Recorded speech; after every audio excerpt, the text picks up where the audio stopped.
Right. 10th தானே இது?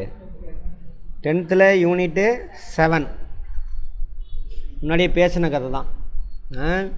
காலனியத்துக்கு எதிரான இயக்கங்கள் ஆக்சுவலாக 2 சாப்ட்ரு. அதான் வரலாறு என்னென்ன பண்ண முடியுமோ சிதைச்சி வச்சுருக்கிறானுங்க, நீங்கள் நல்லா தெரிஞ்சுக்கூடாதுன்னு.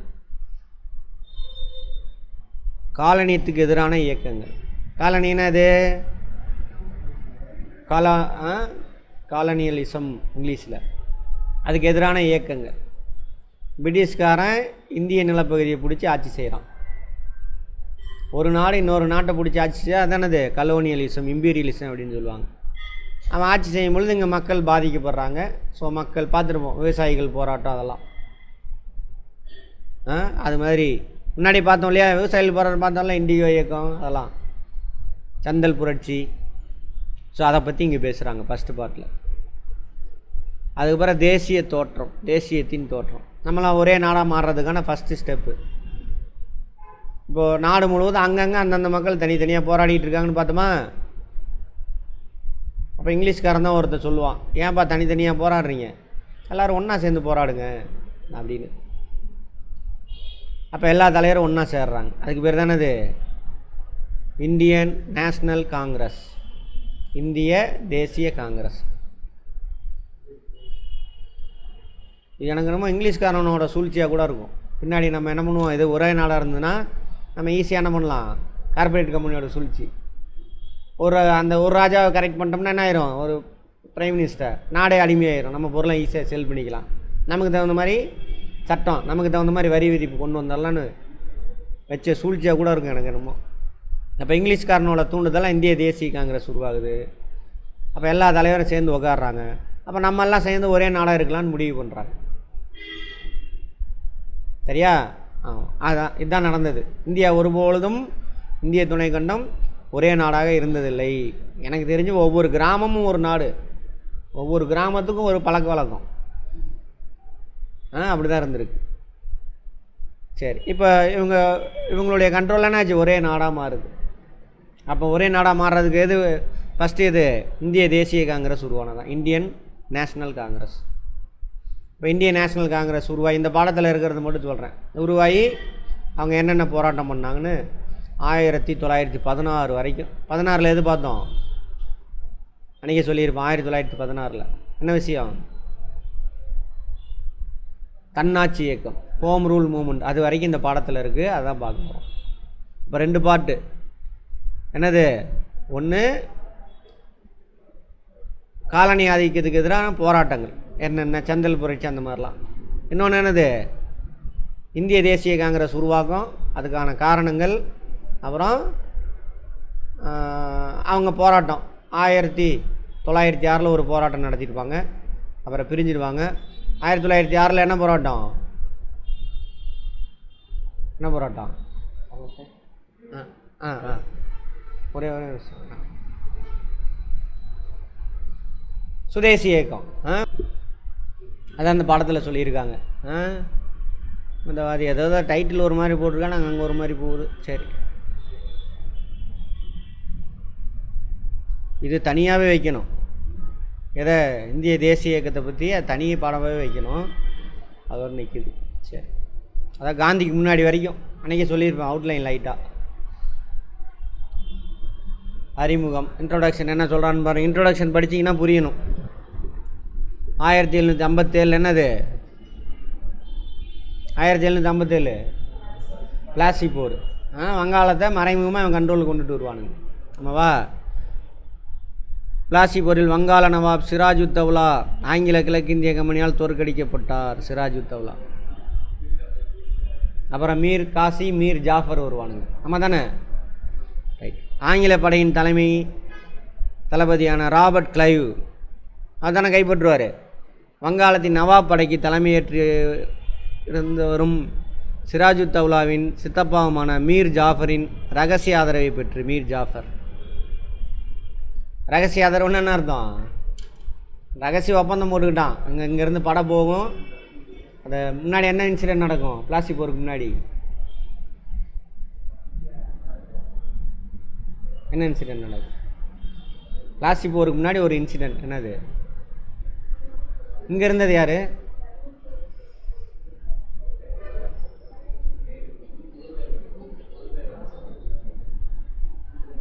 கிளம்பிட்ட அப்படி ஆள். சரி சரிங்க, மாதிரி உட்காருங்க. கல்யாணம் அங்கே அங்கேயே கேட்குறேன். வங்காளத்தில்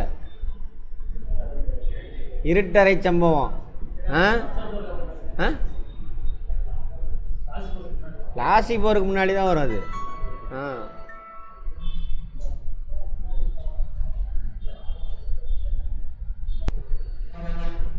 இருட்டறிய சம்பவம். அதுக்கப்புறம் தான் இங்கேருந்து ராபர்ட் கிளை வருவான்.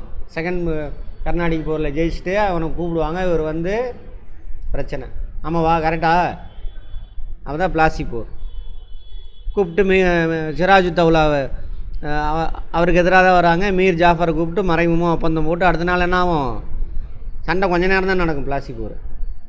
ரைட். ஏன்னா சிராஜு தௌலானுடைய ஒரு படையை 2 படம் மட்டும்தான் அவனுக்கு சப்போர்ட்டாக இருக்கும். மற்ற எல்லாருமே யார் பக்கம் போயிடுவான்? இங்கிலீஷ்காரன் பக்கம் போயிடுவான். சண்டை போடாமல் ஒதுங்கிடுவானுங்க. அதுக்கப்புறம் மீர் ஜாஃபரை மன்னராக்குவாங்க. அவருக்கு இங்கிலீஷ்காரன் நடுவில் பிரச்சனை. அவரை துரத்தி விட்டு யார் வருவா? அடுத்தது மீர் காசிம் வருவான். மீர் காசிம் அயோத்தி நவாபு, முகலாய மன்னர். சரியா? இவங்க 3 பேரோட கூட்டுப்படை தான் என்னது? பக்சார் போர். ரைட். பிளாசி போருக்கு வித்திட்டார். சிராஜ் தௌலாவின் அடக்குமுறை கொள்கைகளால் அவதிப்பட்டு வந்த ஜகத் சேத்துக்கள் வங்காளத்திலிருந்து வட்டிக்கு பணம் கொடுப்போறாமா. கிளைவுக்கு உதவினார்கள். ராபர்ட் கிளைவுக்கு வங்காளத்தின் புதிய நவாபாக நியமிக்கப்பட்ட மீர் ஜாஃபரிடமிருந்து கிழக்கு இந்திய கம்பெனி 2,20,00,000 ரூபாய் 1757. அப்போல்லாம் 2 கோடினா பயங்கரமான பணம். 2 கோடியை வச்சு இந்தியாவே வாங்கிடலாம். 1760 வாங்கிடுறாங்க. இந்த தொகை பின்னர் ஆங்கிலேயரின் ஜவுளித்துறையை அதிவேகமாக இயந்திரமயமாக்க உதவிய பிரிட்டனின் தொழில் புரட்சிக்கு பயன்பட்டது. சொல்லியிருப்பேன், தொழில் புரட்சி. இன்றைக்கி உலகமே இந்த அளவுக்கு வளர்ச்சி அடைஞ்சிருக்குன்னா இந்தியா தான் காரணம்.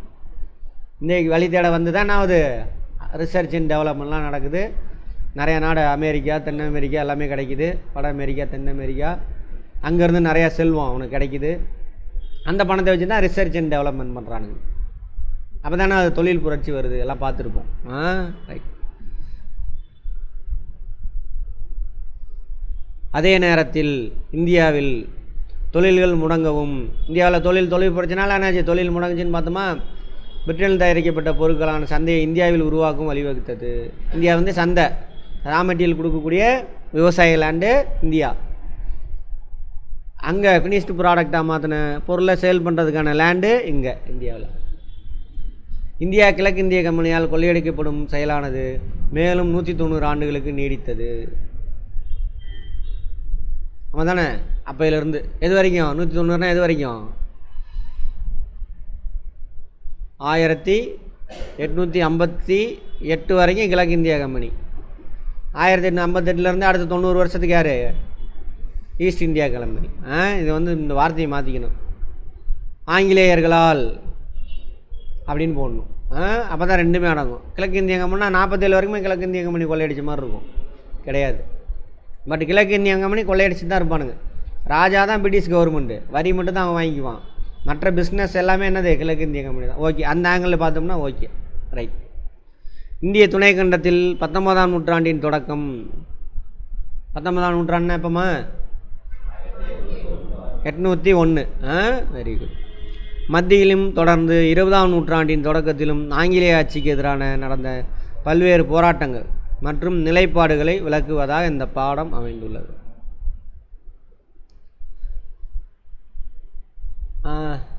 ஈஸ்ட் இந்தியா கம்பெனி ஆட்சி எதுலேருந்து எது வரைக்குமா நடந்துச்சு இந்தியாவில்? கிழக்கிந்திய கம்பெனியுடைய ஆட்சி. கீர்த்திகா, கேள்வி கேட்டு படிக்க மாட்டேங்கிறீங்கன்னு அர்த்தம். படிப்புனா இது என்ன, எங்கே, ஏதுன்னு கேட்கணும். நீங்கள் கொஸ்டின் ஆன்சரை வார்த்தையை மனப்பாடம் பண்ணாதீங்க. முட்டாள்தனமான செயல். நீங்கள் இன்னும் வரல. கீர்த்திகா, 1600. 600 எங்கே அவங்க ஆட்சி நடத்தினாங்க? அதெல்லாம் நான் கேட்கல. நான் கேட்ட கேள்வி என்ன?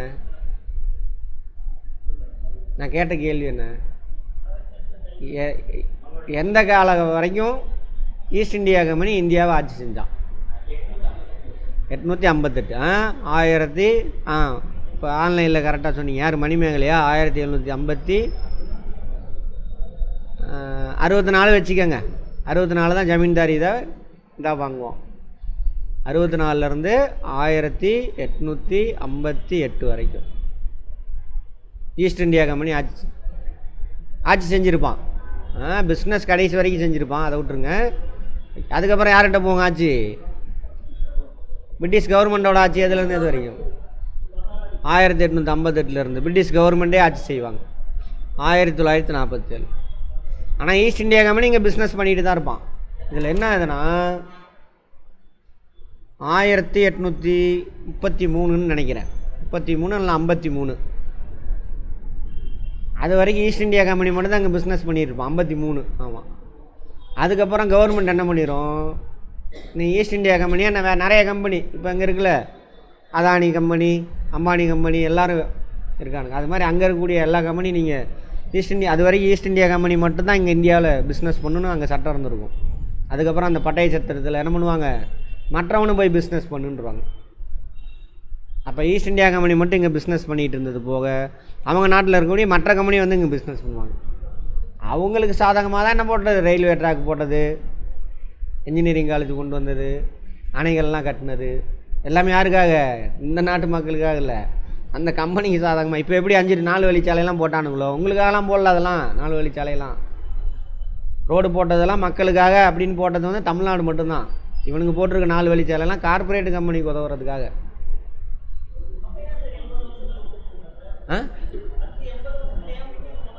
விட்டுட்டு போனாங்களா? அதான் போராட்டங்க. மக்கள் இனிமேல் ஆட்சி நடத்த முடியாதுன்னு தெரிஞ்சிருச்சு. எப்படி இருந்தாலும் உங்களை பிடிச்சிட்டாங்களா திரும்ப 1990 திரும்ப இப்போ அவன் கார்பரேட் கண்ட்ரோலில் தான் இருக்கும். நம்ம 91 என்ன பாலிசி? அதான் சொன்னேன், ஃப்யூச்சரில் என்றைக்காக இருந்தாலும் இந்தியாவை நம்ம பிடிப்போம், இதை மார்க்கெட் ஆக்குவோம் அப்படின்ற எண்ணத்தில் தான் இந்தியாவை விட்டுட்டு போகிறான். பிடிச்சிட்டான். எப்போ? இப்போ நம்ம நாட்டில் நடக்கிற எல்லா சட்டத்திட்டம் யாருக்காக? கார்பரேட் கம்பெனிக்காக. ஜிஎஸ்டியாக இருக்கட்டும், வேளாண் சட்டங்கள் எல்லாமே அவனுக்காக பண்ணுறதான். கொஞ்சம் இவனுங்களுக்காக பண்ணிக்கிறானுங்க. யாருக்கு? இந்த ஆர்எஸ்எஸ் குரூப்புக்காக கொஞ்சம். ஆர்எஸ்எஸ்னோன்னு அங்கே உள்ள எல்லாரும் இப்போ பிசி, எம்பிசி, எஸ்சி, எஸ்டி எல்லாம் ஆர்எஸ்எஸில் இருக்கான். அவனுக்கு இல்லை, இந்த ஆர்எஸ்எஸில் பவர்ஃபுல்லாக இருக்கிறவன் யார்? பிராமண ஆதிக்கம். அவங்களுக்காக கொஞ்சம் சட்டத்தையும் ஏற்றிக்கிறான். மிச்ச சட்டத்தெல்லாம் யாருக்கு சாதகமாக? கார்பரேட்டுக்கு சாதகமாக ஏற்றிக்கிறான். சரி பார்ப்போம். இப்போ பாருங்கள், இந்த 45க்கு அப்புறம் தான் முதல் உலகப் போர், 2ஆம் உலகப் போர் முடிஞ்ச உடனே தான் என்ன ஆகும்? யுனைடெட் நேஷன் வரும், WTO வரும், அப்புறம் வேர்ல்டு பேங்க்கு எல்லாம் வரும். இப்போ இவங்க மூலியமாக என்ன பண்ணிட்டான், எல்லா நாட்டையும் அடிமையாக வச்சுருக்கிறான். கார்பரேட் தான். கார்பரேட் என்ன சொல்கிறானோ அதை தான் இவனுங்கெல்லாம் கேட்பானுங்க. யுனைடெட் நேஷனாக இருக்கட்டும், சரியா, நேஷனல் வேர்ல்டு பேங்காக இருக்கட்டும், WTO தான் இப்போ என்னவா மாறிடுச்சு? சரி, கேட்டு. அப்போ கேட்டு, இப்போ WTO. எக்கனாமிக்ஸில் பார்த்துருப்போம். எல்லா சப்ஜெக்டும் லிங்க்கு பாருங்கள். எல்லா சப்ஜெக்ட் சேர்ந்தது தான் வரலாறு. பயாலஜி, எக்கனாமிக்ஸு, அப்புறம் ஃபிசிக்ஸு, கெமிஸ்ட்ரி, ஜாகிரஃபி எல்லாம் சேர்ந்தது தான் இது. சரி பார்ப்போம். விவசாயிகள் மற்றும் பழங்குடியினர் எதிர்ப்பு. முன்னாடியே விவசாயிகள் போராட்டம்லாம் ஒரு 4-5 பார்த்துருப்போம். ஆமாவா? என்னென்ன? பர்தோலி, சந்தல், இண்டிகோ கழகம், சம்பரன், அதெல்லாம் பார்த்துருப்போம். இதில் என்னென்ன பார்க்குறோம்? அப்புறம் மாப்ளா, அப்புறம் ரைட், பல்வேறு சமூக சமய சீர்திருத்த இயக்கங்களில் ஈடுபட்டு மேற்கத்திய நவீன கருத்துக்கள் மற்றும் பகுத்தறிவுவாதம் ஆகிய குறித்து இந்தியாவின் நகர்ப்புற உயர்குடி மக்கள் முனைப்பாக இருந்த காலகட்டத்தில், ஊரக பகுதிகளில் ரொம்ப முக்கியமாக இருந்த காலகட்டத்தில் என்னது? சமூக சமய சீர்திருத்த இயக்கங்கள். பிரிட்டிஷ்காரனோட தொடர்பு ஏற்படுது. அங்கே போய் படிக்கிறானுங்க, இங்கே வரானுங்க. யார் போய் படிக்க முடியும்? அன்னாடங்காட்சியெல்லாம் படிக்க முடியாது. நகர்ப்புறத்தில் இருக்கக்கூடிய உயர்குடி மக்கள், அவன்கிட்ட தான் பணம் இருக்கும். யாரெல்லாம் போக முடியாது. இப்போ எல்லோரும் போக முடியுது, அப்போ போக முடியாது. அப்போ அவனுங்க நகர்ப்புறத்தில் என்ன பண்ணுறானுங்க? அந்த சமூகத்தில் இருந்த சீர்கேடெல்லாம் ஒழிக்கணும்னு போராடிட்டு வராங்க. பார்த்துருப்போம் போன தடவை, சமூக சீர்திருத்த இயக்கங்கள் அப்படின்ட்டு. ஊரக பகுதிகளில் ஆங்கிலேய ஆட்சிக்கு எதிரான வலுவுடைய மற்றும் தீவிரமான போக்கு நிலவியது. ஏன் அங்கே இவனுங்க போய் அக்ரிமெண்ட் போட்டுக்கிட்டு விவசாயத்தை கம்மி விலைக்கு எனக்கு உற்பத்தி செஞ்சு கொடுக்குன்னு வற்புறுத்துறது, கம்மி ரேட்டு கொடுக்கறது. அதனால் விவசாயம்லாம் பாதிக்கிறாங்க. அடுத்தது என்ன, அந்த கைவினை தொழிலெலாம் அழிஞ்சு போகுது. இங்கே உள்ள தொழிலெலாம் வறுமை, வறட்சி, பஞ்சம், பட்டினி, வருவாயின்மை. அப்போ கிராமப்புறத்தில் மக்கள் பாதிக்கிறாங்க. பாரம்பரியமான உயர்குடி மக்களும் விவசாயிகளும் பழங்குடியின மக்களோடு இணைந்து கிளர்ச்சி செய்தனர். எங்கள் கிராமப்புறத்தில், நகரப்புறத்தில் இல்லை, கிராமப்புறத்தில். இந்தியாவிலிருந்து ஆங்கிலேயரை வெளியேற்றுவதை அவர்கள் கோராமல் காலனியாக்கத்திற்கு முன்னிருந்த நிலை மீண்டும் நிலைநிறுத்துவதை வலியுறுத்தினர்.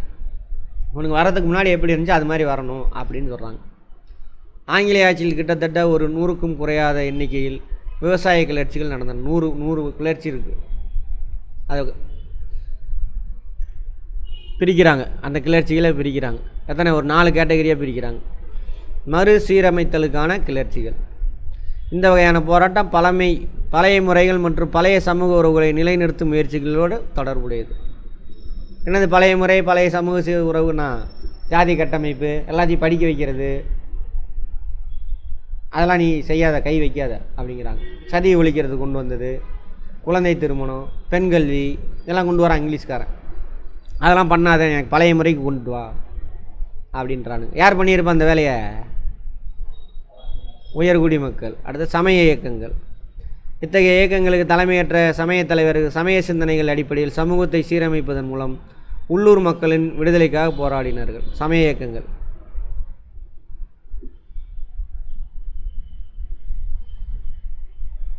அதாவது சமயத்துறை மக்கள்னு வச்சுக்கோங்க, சமயத்தோடு தொடர்புடையவங்க. அடுத்தது சமூக கொள்கை. இத்தகைய இயக்கங்களின் தலைவர்கள் ஆங்கிலேயராலும் பாரம்பரிய உயர்குடியினராலும் குற்றவாளியாக கருதப்பட்டனர். இவங்களை இந்த சமூக கொள்கை சம்பந்தமானது. ஆனால் அச்சமூகத்தை சார்ந்த மக்கள் அவர்களை தங்களுடைய மேம்பாட்டுக்காக உழைக்க நாயகர்களாகவும் சாதனையாளரும் கண்டனர். பெரியார் எடுத்துக்காங்க, அவரெல்லாம் அப்படி தான் பாமர மக்களால் பெருசாக போற்றப்பட்டார். பட் உயர்குடி மக்கள் என்ன பண்ணுறான், அலறான் பெரியாரை கண்டா. அதான் மக்களோட கிளர்ச்சி. தலைவர்கள் இல்லாமல் திடீர்னு வெடிக்கிறது. இப்படி 4 பிரிச்சுருக்கானுங்க. இது பெரிய விஷயம் விட்டுருங்க. ரைட். வருவாய் முறையில் மாற்றங்கள். புரட்சிக்கு என்ன காரணம்? ஆமாவா, பழைய ஜமீன்தாரி சிஸ்டம் இதெல்லாம் மாற்றுறான் பிரிட்டிஷ்காரன். அதான் சொல்கிறாங்க. முகலாய வருவாய் அமைப்பை கிழக்கிந்திய கம்பெனி மறுசீரமைத்ததை அடுத்து விவசாயிகள் நிதிச்சுமைகள் பெரிதும் அதிகரித்தன. ஆங்கில ஆட்சிக்கு முன் இந்தியாவில் தனி சொத்துரிமை பற்றி எந்த விரிவான திட்டமும் நடைமுறைப்படுத்தவில்லை. தனி சொத்துரிமை எதுவுமே கிடையாது. ஜமீன்தாருக்கு தான் சொத்து, தனியாளுக்கு சொத்து கிடையாது. அப்படிலாம் இல்லாத மாற்றுறாங்க. அடி விழுகுது, ஜமீன்தாருக்கு அடி விழுகுது, பணக்காரனுக்கு அடி விழுந்தால் தான் என்ன ஆகும், இந்த சமூகம் கொந்தளிக்கும். இதெல்லாம் காரணம். நிலத்தை கீழ்குத்தகைக்கு விடுதல்.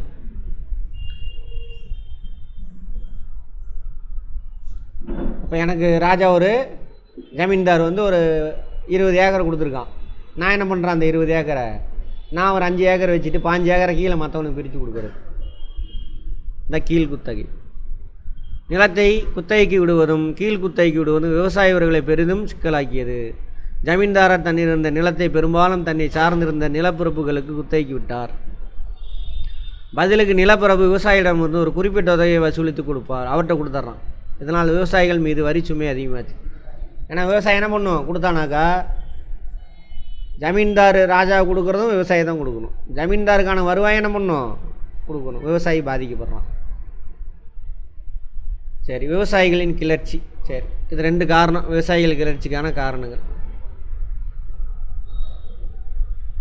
கஜாமஜானும் எழுதியிருக்கானுங்கன்னு வச்சுக்கோங்களேன், ஒரு ஆர்டரவே இல்லை.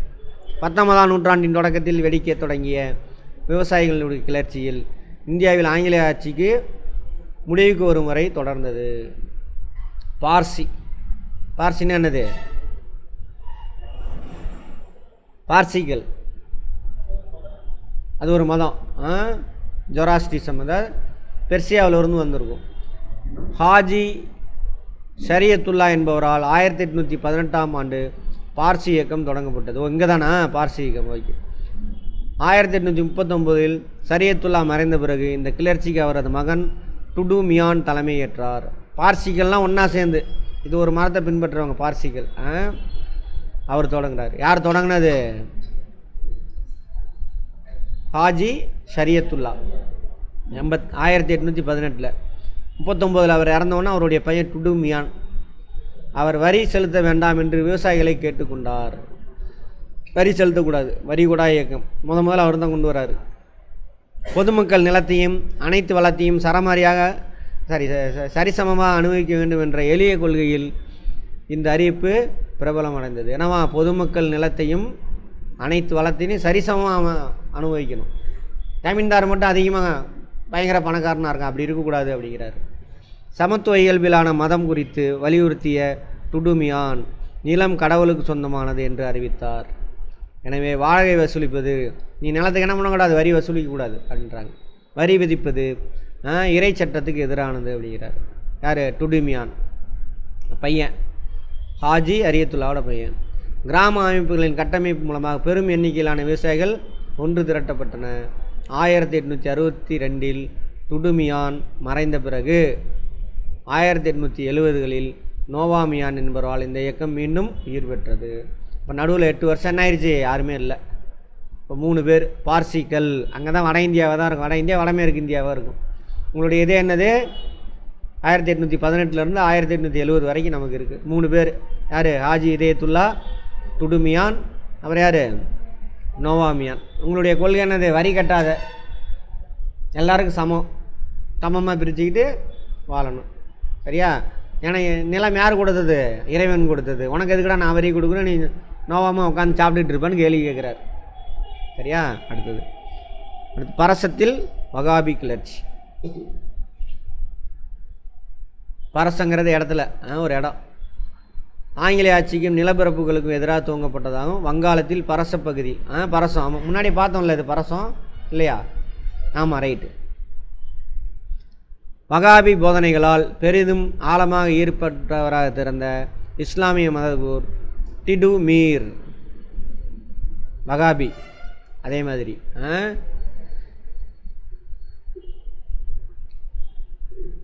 இந்த கிளர்ச்சிக்கு தலைமையேற்றார். ஜமீன்தாரி முறையால் ஒடுக்கப்பட்ட குறிப்பாக இஸ்லாமிய விவசாயிகள் மத்தியில், அதாவது கிழக்கு வங்காளம் தான் இஸ்லாமியர் அதிகம். இப்போ கிழக்கு வங்காளம் தான் என்ன நாடாக இருக்குது? பங்களாதேஷ். அங்கே கிழக்கு வங்காளத்தில் பரசத்தில் யாருக்கு? நிலப்பரப்புகள், அதாவது ஜமீன்தார் ஆங்கிலேயருக்கு எதிராக. ஏன்னா பார்த்துருப்போம், ஜமீன்தார் அதிக வரியை 30% சம்திங் தான் இவனுக்கு இருக்கும். விவசாயிக்கு எல்லாமே போட்டு உழைப்பு போட்டு 70% வரைக்கும் ஜமீன்தார்கிட்ட கொடுக்கணும். அவன் ஒரு பாட்டு எடுத்துகிட்டு ஆங்கிலேயருக்கு கொடுத்துருவான். அப்போ உழைக்கிறது யார்? இவன். இப்பயும் அதே கதை தான் இருக்குது. 30% ஏகப்பட்ட வரி. சரி, அடுத்து பழங்குடியினர், ட்ரைபல் பீப்புள். இங்கிலீஷில் பழங்குடி. ட்ரைபல்னால் மலைவாழ் மக்கள்ன்றீங்க, தப்பு. அது பல டைம் சொல்லிட்டேன் நான், வார்த்தையை கரெக்டாக யூஸ் பண்ணணும். பழங்குடினா யார்? இங்கிலீஷில் ட்ரைபல். அப்படின்னா யார் சார்னாக்கா பழமையான மெத்தடில் வாழ்ந்துட்டு வரவங்க. அவன் மலை பிரதேசத்துலேயும் வாழ்ந்துட்டு வரலாம், சமவெளியிலையும் வாழ்ந்துட்டு வரலாம், கடற்கரையிலையும் வாழ்ந்துட்டு வரலாம். பழமையான மெத்தடில், நவீன முறைக்கு அவன் வரல. அவன் தான் பழங்குடி, ட்ரைப்ஸ். அப்போ காட்டுக்குள்ளே இருக்காங்களே நிறைய பழங்குடிகள் இன்னும் இருக்காங்க, அப்பயும் இருந்தாங்க. இந்த ஒரிசா, மத்திய பிரதேசம், அப்புறம் இமயமலை பகுதிகளில் அங்கெல்லாம் பழமையான மெத்தடில் இன்னும் வெளி மக்களோடு தொடர்பு இல்லாமல் வாழ்ந்துக்கிட்டு வராங்க. இங்கே கூட பார்த்திங்கன்னா நம்ம சேலத்தில் பக்கத்தில் இந்த மலை, என்ன மலை அது, இப்போ கூட ரோடு போட்டாங்களே, ஜருகு மலை. அவங்களாம் என்ன, அங்கே போய் பாருங்கள், பழமையான மெத்தடில் தான் வாழ்ந்துட்டு வராங்க. இப்போ தான் ரோடு கனெக்டிவிட்டியே கிடச்சிருக்கு அவங்க. அப்போ என்ன பண்ணுவான், அந்த ஏரியாவில் போயிட்டு மரத்தை வெட்டுறது, இயற்கை அழிக்கிறது, வேட்டையாடுறது, இதெல்லாம் பண்ணிட்டு வரானுங்க. அப்புறம் ரயில்வே ட்ராக்கு போகிறேன்ட்டு என்ன பண்ணுறது, காட்டை அழிக்கிறது. அப்போ அவங்களுக்கு எதிராக என்ன பண்ணுறாங்க, அவங்க போர் புரிவாங்க, மக்கள் பிரச்சனைகள் ஈடுபடுவாங்க. அது மட்டும் இல்லாமல் என்ன பண்ணுறது, புதுசாக மரம் வெட்டக்கூடாது, அவன் இயற்கையாக வளர்ந்துக்கிட்டு இருக்கான், அவனை தடுக்கிறதுக்கு இவன் சட்டம் கொண்டுட்டு வரான். அப்போ மக்கள் எதிர்க்கிறாங்க. காலனி ஆட்சியின் கீழ் இந்திய வரலாற்றில் முதல் முறையாக அரசு வனங்கள் குறித்த நேரடி தனியுரிமை வேண்டும் என்று கோரியது. வனங்களை வர்த்தகமயமாக்கும் நடைமுறைக்கு ஆங்கிலேய ஆட்சியில் ஊக்கம் கிடைத்ததன் காரணமாக பாரம்பரிய பழங்குடி நடைமுறை தனது கட்டுக்கோப்பை இழந்தது. இப்போது ஊட்டி கொடைக்கானல்லாம் போய் பாருங்கள், அது பழங்குடியின மக்கள் வாழ்ந்திருந்த பகுதி. இப்போ போய் அழிச்சு நம்மளுங்க என்ன பண்ணிட்டானுங்க, காட்டேஜ் அது இதுன்னு கட்டி தேயிலை தோட்டம் போட்டு எல்லாம் பண்ணி விட்டானுங்க. இப்போ திரும்ப இப்போ புது சட்டம், வனங்கள் சட்டம் போட்டானுங்க 18 19 2018 புதிய வனச்சட்டம். அது எல்லாமே அதுக்கப்புறம் ட்ரைபல் பீப்புளையும் தூக்குன்ட்டான் வெளியில். அப்புறம் போராட்டத்தின் காரணமாக ட்ரைபல் பீப்புள் அங்கேயே விட்டுட்டு அப்புறம் போய் குடியேறி இருப்பாங்கள்ல, அவங்களாம் வெளியேற்றுன்றான். அதனால தான் அந்த மாஞ்சோலை இதெல்லாம் இருக்குல்ல, காலி பண்ணது அதுக்கு தான் அவன் போட்ட சட்டம். யார் இவன்? அந்த இடத்துல இப்போ திரும்ப யார்கிட்ட கொடுக்க போகிறான்? கார்பரேட்டை கொடுக்க போகிறான். அதே கதை தான் அப்போ நடந்தது தான். இந்த வாய்ப்பு எங்கே இல்லை? ஜம்மு காஷ்மீரில் இல்லை இது வரைக்கும். ஏன் அவங்களுக்கு என்ன அது சிறப்பு சட்டம் கொடுத்துருந்தாங்க, அந்த ஆர்டிக்கலை தூக்கிட்டு அங்கே நாசம் பண்ணிட்டானுங்க. இப்போ அங்கே கார்பரேட் போய் லேண்டெல்லாம் வாங்கிட்டு இருக்கிறான். அதே வேலை தான் எங்கே மணிப்பூரில் அந்த பழங்குடியின பக்கத்தில் வேறு யாரும் போய் லேண்டு வாங்க முடியாது. பார்த்தானுங்க 2 பேருக்கு சண்டையை மூட்டி விட்டானுங்க. அப்போ அங்கே பிரச்சனை நடந்துக்கிட்டு இருக்குது. அது என்ன ஆகுதோ தெரில. பயங்கரமான தந்திரம் இதெல்லாம். இந்த விஷயந்தான் இப்போ நடந்துக்கிட்டு இருக்குது. அடுத்து இதனால் பழங்குடியின பகுதியில் பழங்குடியினர் அல்லாதோரான வட்டிக்கு பணம் கொடுப்போர், வர்த்தகர்கள், நில ஆக்கிரமிப்பாளர்கள், ஒப்பந்தக்காரர்கள் போன்றோர் ஊடுருவதற்கு அது ஊக்கம் தந்தது. அப்படியே மணிப்பூர் கதை தான் அது. மணிப்பூரில் உள்ள பூந்து என்ன பண்ணுவான், வட்டி கொடுப்பான். விவசாயம் பண்ணு கட்ட முடியாது. அப்போ என்ன பண்ணுவான், லேண்டை அபகரிச்சிடுவான். முன்னாடியே பார்த்துருப்போம் சந்தல் அதெல்லாம். இதனால் ஆதிவாசி நிலத்தின் பெரும்பகுதி இழக்கப்பட்டு அவர்கள் தாங்கள் பாரம்பரிய குடியிருந்த பதில் விட்டு இடம்பெயர நேர்ந்தது. எனவே அமைதியான பழங்குடியினர் வாழ்க்கையில் மாற்றங்களை அறிமுகம் செய்தோர் அல்லது பழங்குடியின மக்களின் அப்பாவித்தனத்தை தேவையின்றி தங்களுக்கு சாதகமாக பயன்படுத்தியோருக்கு எதிர் ஒரு பதில் நடவடிக்கை பழங்குடியினர் கிளர்ச்சி. கோல் கிளர்ச்சி ஜார்க்கண்ட், ஒடிசா ஆகிய பகுதிகளில் சோட்டா நாகப்பூர், சிங்பூம் ஆகிய இடங்களில் சோட்டா நாகப்பூர் பீடபூமி பார்த்துருப்போம்ல, எங்கே இருக்குது இந்த ஏரியா? ஜார்க்கண்ட், ஒடிசா, சத்தீஸ்கர், அதெல்லாம் சோட்டா நாகபூரி, சிங்பூம். 31-32 ஆண்டுகளில் நடந்த மிகப்பெரிய பழங்குடியின கிளர்ச்சி தான் இது கோல் கிளர்ச்சி. இது பிந்த்ராய் மற்றும் சிங்ராய் தலைமையில் நடந்தது. கேட்பாங்க, கோல் கிளர்ச்சிக்கு யார் தலைமையேற்றாங்க? பிந்த்ராய், சிங்ராய். சோட்டா நாக்பூர் பகுதியின் அரசர் வருவாய் வசூலிக்கும் பணியை வட்டிக்கு பணம் கொடுப்பவரும் குத்தகைக்கு விட்டு விட்டார். போச்சு, வட்டிக்காரன்ட்ட கொடுத்துட்டாங்க, நீ வசூலிச்சிக்கா, எனக்கு நீ பணம் கட்டிடு வசூலிச்சு அப்படின்ட்டானுங்க. அதிக வட்டிக்கு கடன் கொடுத்ததால் பழங்குடியினரை கட்டாயப்படுத்தி அவர்களின் பகுதியிலிருந்து வெளியேற்றுதல் போன்ற கோல் இனத்தவரிடையே கோபத்தை ஏற்படும். அந்த ஏரியாவில் இருந்த மக்கள் கோல் இனத்தவர். அதனால தான் கோல் புரட்சி. எந்த ஏரியா? ஜார்க்கண்ட், சத்தீஸ்கர், ஒரிசா. ஜார்க்கண்டில் இருந்தால் சத்தீஸ்கர் பிரிச்சிருப்பாங்க, அதான் அங்கே.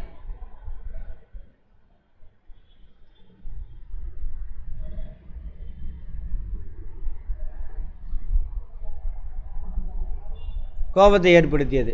இப்போ என்னாச்சா, வெளியாட்கள் அங்கே போய் லேண்டை வாங்கிக்கிறான். ஸோ அவங்க சொத்துக்கள்லாம் போய் அட்டாக் பண்ணுறாங்க. தாக்குதல் நடத்துதல், கொள்ளையடித்தல், கலவரம் செய்தல் ஆகிய வழிகளில் கோள்களின் தொடக்க கால போராட்டம் மற்றும் எதிர்ப்புகள் அமைந்தன.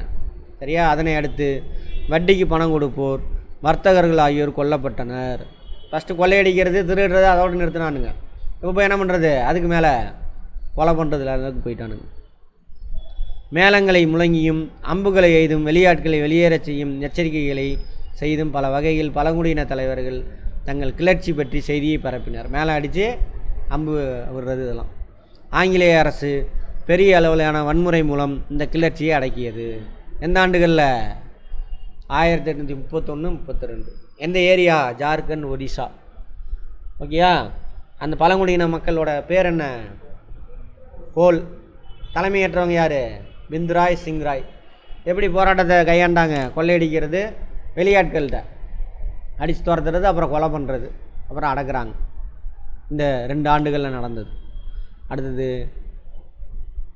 சாந்தலர்கள் பார்த்தோமா? சாந்தல் புரட்சி பார்த்தோம்ல, சந்தல் புரட்சின்னு பார்த்தோமா? சந்தல், சாந்தல் ஏதோ ஒன்று. சந்தல் புரட்சி எந்த ஏரியாவில்? மேலே சத்தீஸ்கர், பீகார் அந்த ஏரியாவில். எந்த மலைப்பகுதின்னு பார்த்தோம்? ராஜ்மஹால், அந்த ஏரியா. Very good. நிரந்தர குடியிருப்புகளின் கீழ் ஜமீன்களை உருவாக்குவதற்காக தங்கள் பூர்வீக இடத்தை விட்டு இடம்பெற வேண்டி நிர்பந்திக்கப்பட்டதால் ராஜ்மஹால் மலையை, இதுவும் அதே கதை தான், சுற்றிலும் இருந்த வனப்பகுதியை விட்டு கட்டாயப்படுத்தி வெளியேற்றப்பட்டனர். ஏன், என்ன காரணம் சொல்கிறாங்க? அங்கே விவசாய நிலமாக மாற்றி நிரந்தரமாக வரி வரக்கூடிய ஏரியாவை மாற்றணும், ஜமீன்தாரி கீழே கொண்டுட்டு வந்து மாற்றணும். அதுக்காக வெளியேற்றப்படுறாங்க. அதேமாதிரி ரயில்வே கட்டுமான பணியில் ஈடுபட்டிருந்த ஐரோப்பிய அதிகாரிகள், உள்ளூர் காவலர்களால் அவர்கள் ஒடுக்கப்பட்டனர். அதேமாதிரி ரயில்வே ட்ராக் போடுறான்னா அவங்களும் பிரச்சனை பண்ணுவாங்க. வெளியாட்களால் வாழ்விடங்களை விட்டு வெளியேற்றப்பட்ட சாந்தலர்கள் தங்கள் வாழ்வாதாரத்துக்காக வட்டிக்கு பணம் கொடுப்போரை சார்ந்து வாழ நிர்ணயிக்கப்பட்ட. அங்கே போன இதில் இதை ரெண்டையும் சொல்லியிருக்க மாட்டான். நிலையான ஜமீனுக்காக ரயில்வே ட்ராக் அதை பற்றிலாம் சொல்லலை. 8th இங்கே சொல்லியிருக்கிறான். ப்ளஸ்ஸு வட்டிக்கு பணம் வாங்கி விவசாயம் செய்கிறாங்க, கட்ட முடியல, அப்போ லேண்டெல்லாம் பறிக்க ஆரம்பிக்கிறாங்க. ஆமாவா? விரைவில் கடன், பணம் பறித்தல் ஆகிய தீய வலைகளை அவர்கள் சிக்கத் தொடங்கினர். யார்? அந்த சாந்தலர்கள். ஊழல் கரை படிந்த ஆங்கிலேய நிர்வாகத்தின் கீழ் தங்களின் நியாயமான குறைகளுக்கு நீதி கிடைக்க முடியாத சூழலில் சாந்தலர்கள் கிளர்ச்சியில் ஈடுபட்டனர். வெளிப்பாடு 1854ஆம் ஆண்டு வாக்கில் பல இடங்களில் சமூக கொள்ளை நடவடிக்கைகள், மக்களாக சேர்ந்து போய் கொள்ளையடிக்கிறது. யார் தலைமையில் நடக்குது? பீர் சிங் தலைமையில்.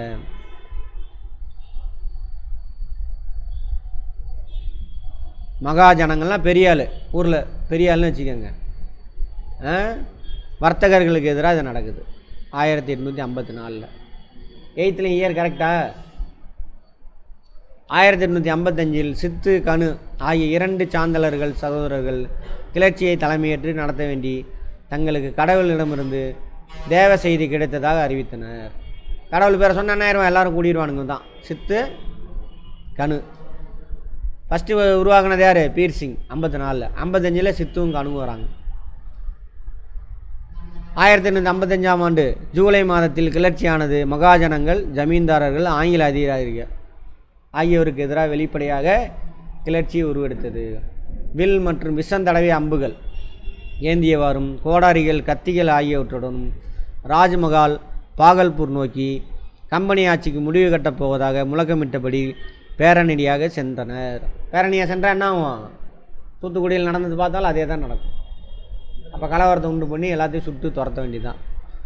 அதிரடி நடவடிக்கை எடுத்த ஆங்கிலேயர் சொத்துக்களை சூறையாடின. ஆங்கிலேயர் இருக்காங்களே, அவங்களோட சொத்துக்களை. இறுதியாக கிளர்ச்சி முழுமையாக ஒடுக்கப்பட்டது. 1855 சாந்தலர்கள் வசம் இருந்த பகுதிகளை ஒழுங்குமுறைப்படுத்தும் பற்றிய சட்டம் நிறைவேற்றப்பட்டது 55. அதுக்கு பேர் தானே அது சாந்தல் பர்கானா. இன்னொரு பேர் இருந்திருக்குமே, மண்டலம் என்ற தனி மண்டலத்தை உருவாக்கும் வகையில் இந்த சட்டம் இருந்தது. அந்த ஏரியாவுக்கு முன்னாடி ஸ்பெஷல் கேர். முண்டா கிளர்ச்சி பார்த்தோமா? முண்டா பார்த்துருக்க மாட்டோம். ராஞ்சி எதோட தலைநகரம்? ஜார்க்கண்டே தான், அதே ஏரியா தான் முண்டா. இக்காலகட்டத்தில் நடைபெற்ற உலுக்குலன் கிளர்ச்சி பெரிய கழகமாக அந்த ஏரியாவில் பேர். பழங்குடியினர் கிளர்ச்சிகளில் மிக முக்கியமானதாக அறியப்பட்டது. ராஞ்சியில் கூட்டாக நிலத்தை வைத்து கொண்டு குண்டக்கட்டி என்ற முறையில் விவசாயம் செய்து வந்த முண்டா மக்கள் எங்கே? ராஞ்சியில். குண்டக்கட்டினா கூட்டு சொத்தாமா. அப்போ சொத்து யாருக்கும் தனிப்பட்டவனுக்கு சொந்தம் இல்லை, அந்த ஊர் மக்கள் எல்லாத்துக்கும் சொந்தம். அவங்க பாட்டில் விவசாயம் செஞ்சுட்டு வராங்க. அந்த மக்கள் தான் யார்? முண்டா. நிலத்துக்கான தனி சொத்துரிமையின் அறிமுகமும் வர்த்தகர்கள் வட்டிக்கு பணம் கொடுப்போரின் ஊடுருவல் ஆகியவற்றின் காரணமாக இந்த நடைமுறையில் முற்றிலும் சிதைந்தது. இங்கிலீஷ்காரன் தனிப்பட்டவருக்கு சொத்து வச்சுக்கலான்னு சொல்கிறான். அப்போ தனிப்பட்டவரை எனக்கு சொத்து வந்துடுது, நான் வட்டிக்கு பணம் வாங்கி விவசாயம் பண்ணுறேன். அப்போ என்ன ஆகும்? கட்ட முடியாது, சொத்தை வந்து புரிச்சிக்குவான். யார்? வட்டிக்காரன். அப்போ நம்ம ஊர் மக்கள்லேருந்து நிலம் யாருக்கு போகுது? வேறு ஒருத்தனுக்கு போகுது. கிளர்ச்சியாக தான் பிரச்சனை. தோட்டங்களில் வேலை செய்ய முண்டா இன மக்கள் கொத்தடிமையாக வலுக்கட்டாமல் பணியில். அவன் லேண்டை புரிஞ்சிக்கிட்டு அவன் விவசாயம் பண்ணுறான், இவன் விவசாயம் பண்ணுறான், அவன் லேண்டை பறிச்சிக்கிட்டு. சரியா? அதில் வந்து வேலை செய்யடா, கொத்தடிமையாக, பாண்டட் லேபர் அப்படின்னு வறுப்பு. அப்போ எப்படி இருக்கும்? ஒருத்தன் வந்து என் லேண்டை புரிஞ்சிக்கிட்டு, உங்கள் லேண்டை புரிஞ்சிக்கிட்டு நான் வந்து உங்களை அதில் கொத்தடிமையாக வேலை பார்க்க சொல்கிறேன், எப்படி இருக்கும்? கோவம் வருமா இல்லையா? அதான் வந்துடுச்சு. 1890களில் பழங்குடியின மக்களை அவர்கள் வாழும் பகுதியிலிருந்து இடம்பெற செய்து அவர்கள் கட்டாய உழைப்பிற்கு உட்படுத்தப்பட்டு ஆகியவற்றை பழங்குடியின தலைவர்கள் இருக்கிறார். 1890 காலகட்டம். பிர்சா முண்டா தம்மை கடவுளின் தூதர். ஏன்னா மக்கள் என்ன பண்ணுவாங்க, எவனும் தனியாக போராட மாட்டான், யாராவது வரணும், அவர் கூட கடவுள் இருக்கணும் அப்படின்னு அறிவிச்சுக்கிறாராமா. இப்போ கூட ஒருத்தர் சொல்லிக்கிட்டு இருக்கார்ல, ஏன் சொன்னான்னு தெரியுதா? இப்போ வரைக்கும் அந்த மக்கள் இன்னும் முட்டாளாக இருக்கிறான். இப்போ பிரதம எலெக்ஷனில் நின்று ஒரு ஆள் சொன்னார், எங்கள் அம்மா இறக்குற வரைக்கும் நான் பயாலஜிக்கலாக பிறந்தது பற்றி எனக்கு அப்போ தெரியாது. பயாலஜிக்குனா புரியுதா? அவங்க அம்மா வயிற்றில் பிறக்கலையாமா, அப்படியே பிறந்திருந்தாலும் இவரெல்லாம் பிறந்திருப்பாங்கல்ல, இயேசு கிறிஸ்து இவங்களுக்கெல்லாம் அப்பா இல்லை, சூரியன் பார்த்தாரு. அதேமாதிரி இங்கே ஒன்று யார் மகாபாரதத்தில் சொல்லுவாங்க, கர்ணன் அப்படி சூரிய ஒளி பட்ட உடனே சூரியனுக்கு பிறந்தவர் அவர். என்ன ஏதாவது லாஜிக் இருக்குது? யார் கர்ணன் யார் வயிற்றில் பிறந்தான்? குந்தியா? ஆமாம், சூரிய ஒளி பட்டவொடனே பிறந்துட்டாங்களாம். இந்த மகாபாரதத்தில் வர கேரக்டர்லாம் பிறந்தது பார்த்தோம்னா கொடுமையாக இருக்குது.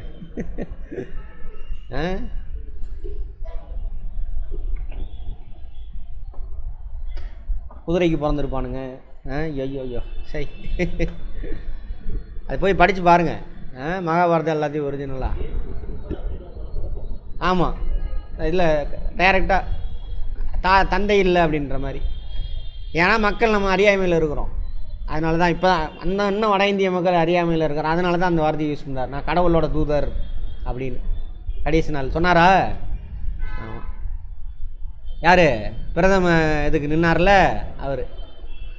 நமக்கு இறை தொடர்பு இருப்பதாக கூறிய பிர்சா குறி சொல்வதன் மூலமாக முண்டா இன மக்களின் பிரச்சனைகளுக்கு தீர்வு காணப்போவதாகவும் மக்களின் அரசை நிறுவப்போவதாகவும் பிர்சா உறுதியளித்தார்.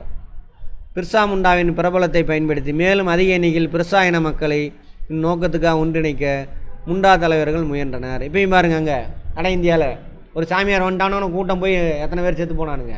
இன்னும் முட்டாளாகவே இருக்கிறானுங்க. நம்மளை தான் போய் கூடிடுவோம். சாமியார் ஒருத்தன் வந்துட்டானா போதும், ஐயா குறி சொல்லுங்க அப்படின்னு அவனே பிச்சை எடுத்துகிட்டு சுற்றிட்டு இருக்கிறான். அவன்கிட்ட போய் என் வாழ்க்கையை பற்றி சொல்லு அப்படின்னு கேட்டால் பாவம். எங்கே திருவண்ணாமலையில் அது பாரு ஒரு பைத்தியம் தொப்பியை போட்டு அது பாட்டில் போகுது, இப்படிங்குது போய் அது காலில் விழுகிறானுங்க. இணந்து போய் சொல்கிறது. அந்த அளவுக்கு இன்னும் அறிவு வளரல. புத்தகத்தில் அவ்வளோ அறிவு கொடுத்துருக்கானுங்க. நம்ம படித்து மனப்பாடம் பண்ணி மார்க் எடுத்துகிட்டு வந்துடுறோம். அதான் பிரச்சனையே. அடுத்தது, இரவு கூட்டங்கள் பல நடத்தப்பட்டு கிளர்ச்சி ஒன்றுக்கு திட்டமிடப்பட்டது. 1889ஆம் ஆண்டு கிறிஸ்துமஸ் நாளில் அவர்கள் வன்முறை கையில் எடுத்தனர். கட்டடங்கள் தீக்கிரையாக்கப்பட்டன. கிறிஸ்தவ தூதுக்குழுக்கள் மற்றும் கிறிஸ்தவர்களாக மதம் மாறிய முண்டாக்கள் மீது அன்பு எரிந்து இதெல்லாம் வேணுனே இதெல்லாம் இது. அதன் பின் காவல் நிலையங்களும் தாக்கப்பட்டன. அரசு அதிகாரிகளும் தாக்கப்பட்டனர். அடுத்த சில மாதங்களுக்கு இதுபோன்று தாக்குதல்கள் தொடர்ந்து நடத்தப்பட்டன. இறுதியில் இந்த கிளர்ச்சி முடக்கப்பட்டது. 1900 ஆண்டு பிப்ரவரி மாதம் கைது செய்யப்பட்ட பிர்சா முண்டா பின்னர் சிறையில் உயிர் நீத்தார். 1900 முடியுது. 89 தொடங்குனது, 900 முடியுது. எங்கே நடக்குது முண்டா கிளர்ச்சி? ராஞ்சியில் நடக்குது. எந்த வருஷம்? 89-90. பழங்குடியினரின் தலைவராக அறியப்பட்ட பிர்சா முண்டா இன்றளவும் பல நாட்டுப்புற பாடல்கள் போற்றப்படுகிறார். இந்த முண்டா கிளர்ச்சியை அடுத்து ஆங்கிலேய அரசு பழங்குடியினர் நிலம் பற்றிய கொள்கையை வகுத்து முனைந்தது. 1908 சோட்டா நாகபூர் குத்தகை சட்டம் நிறைவேற்றப்பட்டு இந்த பழங்குடியின மக்களுடைய நலனை பாதுகாக்கிறதுக்காக நிலத்தில் பழங்குடியினர் அல்லாதோர் நுழைவது தடுக்கப்பட்டது. இப்போ எத்தனை பார்த்துருக்கோம்? ஒன்லி இதே யாரோட பழங்குடியினர்கள் புரட்சி மட்டும். கோல் கிளர்ச்சி. கோல் எங்கே? ஜார்க்கண்ட், ஒரிசாவில். அடுத்து என்னது? சாந்தலர்கள். இதுவும் பழங்குடியின மக்கள் தான். அங்கே விவசாய போராட்டம்னு பார்த்துருப்போம். அது சாந்தலர்கள், அதுக்கான தலைவர்கள். அடுத்தது முண்டா புரட்சி. எல்லாமே அதே ஏரியா தான், எல்லாம் பழங்குடியின மக்கள். இது ராஞ்சியில். ரைட், இதோட இருக்கட்டும். நாளைக்கு பார்ப்போம். இது பல டைம் பேசியாச்சு, திரும்ப பேசுவோம். ஒரு ரிவிஷன். பெருங்கலகம் நாளைக்கு பார்ப்போம். பெருங்கலகம்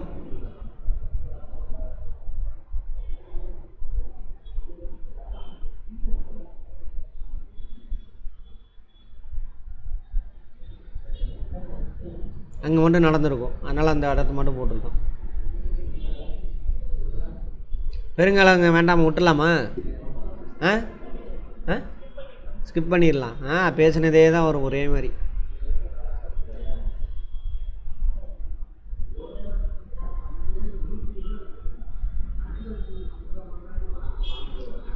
அவ்வளோதான், அதை விட்டுறலாம். விட்டுட்டோம்னா என்ன வருது? பிரிட்டிஷ் ஆட்சியின் கீழ் விவசாயிகள் கிளர்ச்சி, இண்டிகோ கிளர்ச்சி, சாந்தல் புலர்ச்சி அங்கேயே பார்த்தாச்சு.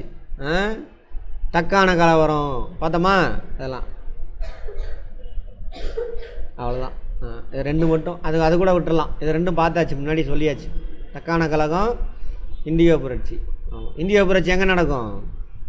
எந்த ஏரியா? வங்காளம், பீகார் அந்த ஏரியா வச்சுக்கோங்க. ரைட். இது இல்லாமல் இன்னும் எக்ஸ்ட்ராவே அதில் பார்த்துட்டோம். இந்திய தேசிய காங்கிரஸ் நிறுவப்படுதல். இந்த சொன்னாலே ஒரு பிரிட்டிஷ்காரர் அப்படின்ட்டு, அவர் தான் ஏஓ ஹியூம். அதுலேயும் ஒரு சூழ்ச்சி இருக்கும். அவர் அதை உருவாக்குனதுக்கப்புறம் ஒரு 2 போராட்டத்தை மட்டும் சொல்கிறாங்க. வங்க பிரிவினை, அதுக்கு எதிராக என்ன ஆகுது?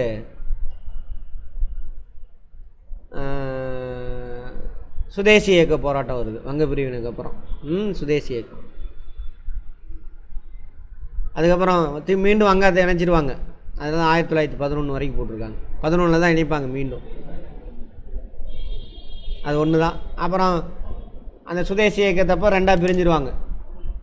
காங்கிரஸ்லேயே 2ஆக உடஞ்சிடுவாங்க. அப்புறம் அந்த சுதேசி இயக்கம் நடக்கும்பொழுது தான் முஸ்லீம் லீக்னு ஒன்று உருவாக்கி விடுவாங்க. இப்போ 3 பேர் பிரிஞ்சிருக்காங்களா, அதை ஒன்று சேர்த்துவாங்க. யார் ஒன்று சேர்த்துவாங்க? நேற்று பார்த்தோமே, அன்னி பெசன்ட் 1916-17. இந்த இயக்க தலைவர்லாம் ஜெயிலில் இருப்பாங்க. அதனால் இந்த அம்மா ஒரு இயக்கத்தை உருவாக்குது. அதான் இது சுதேசி இயக்கம். சுதேசி இயக்கன்றாங்க. என்னது? Home rule moment. Home rule தன்னாட்சி இயக்கம் 1916. அதை பற்றிலாம் நாளைக்கு பார்ப்போம். சரியா? அதுக்காக தான் அவங்க இங்கே வருவாங்க. வரலையா? அன்றைக்கி கிளாஸுக்கு வரலையா? நடத்துகிறேன். ஆமாம், இது உருவாக்கிட்டு இல்லை, அந்த இயக்கத்துக்காக தான் அந்த அம்மா இங்கேயே வரும். அதுக்கப்புறம் காந்திய காலகட்டம் 1919 அதெல்லாம் நாளைக்கு பார்ப்போம். சரியா? ரைட்.